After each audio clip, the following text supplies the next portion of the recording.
Liksimizi davamlaştırmaz, hürmetlik vatandaş.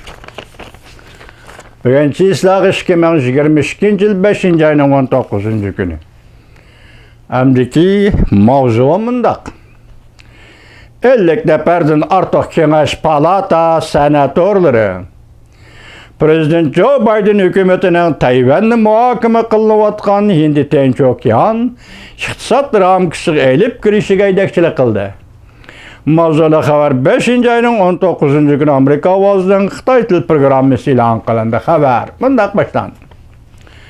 Washington Prezident Joe Biden məmuri dairələri yaxında oturğu çıxırılan Hindi Tinch Okean iqtisad ramkası paytırdı Kenəş Palatası Tashqi Münasibətlər Komiteti reisi Senator Bob Menendez ve Cumhuriyetçiler Partisi mensubu Senator Jim Rich 5. ayının 18. günü yani 50 nəfər senator bilen birleşip Prezident Joe Biden dairələrə birləşmə xat yazıb məmuri dairələrinin Tayvan'ı muhakeme qılıbatqan bu iqtisad ramkası elib kirişiga aydakçılık qıldı.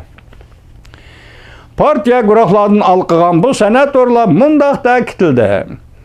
Tayvan'ın bu iqtisad ramkası elib kirmegende Amerika'nın bu rayındaki iqtisad mənfəətiga təsir etdi. Hindi Tinch Okean rayını dünya iqtisadının 60%'ni egalleydi.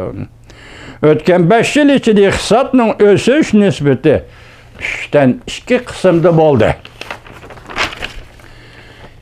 IPAF terakki kıldırıp Hindi Tinch Okean'ı eçip etilgen erken iqtisad rayına aylandırış gerek. Biz Amerika'nın muş rayındaki barlıq dostları ve şeriklerine özüşlük eliş gerek dep qarayımız dep görüştüldü birleşme hatta. Yani Ayşiramka iqtisad ramkasıga Amerika'nın muş rayındaki barlıq dostlarının özüşlük eliş gerek dep qarayımız dep görüştüldü. Prezident Joe Biden 2021 yılı 10. ayda ötkazilgan Sharqa Janub Asiya yuqori darajaliklar yig'inida Hindi Tinch Okean iqtisod ramkasi IPEF'ni o'ttirg'i qo'ydi ve Amerika'nın bu rayındaki iqtisod munosabatlarini kuchaytirdi ve Junguning bu rayındaki ta'siri bilan qarshilashdi. Amerika amaldorlari mundaq ko'rsatdi. Junguni bu ramka qatnashtirish planımız yok. Tayvan kirdi bu ramki iqtisod ramkasiga Hindi Tinch Okean rayından Junguni bunun için qatnashtirish planımız yok.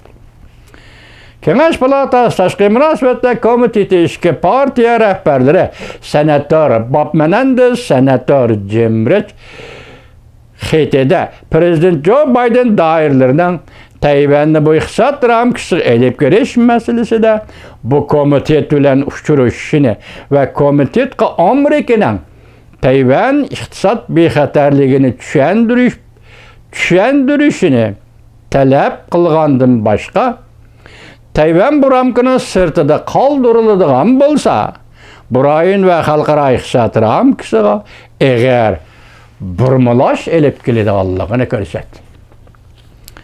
Amerika Savdo vekili Katrina Tay 3. ayının 31. günü Kenəş Palatası Maliye Komitetinin yığınına qatnışıb Prezident Joe Biden məmuri dairələrinin 2022 yıllık maliye siyasetidir. Guvahlıq bir yığınında mundaq görsətken idi. Tayvan Amerika'nın en mühim şeriki.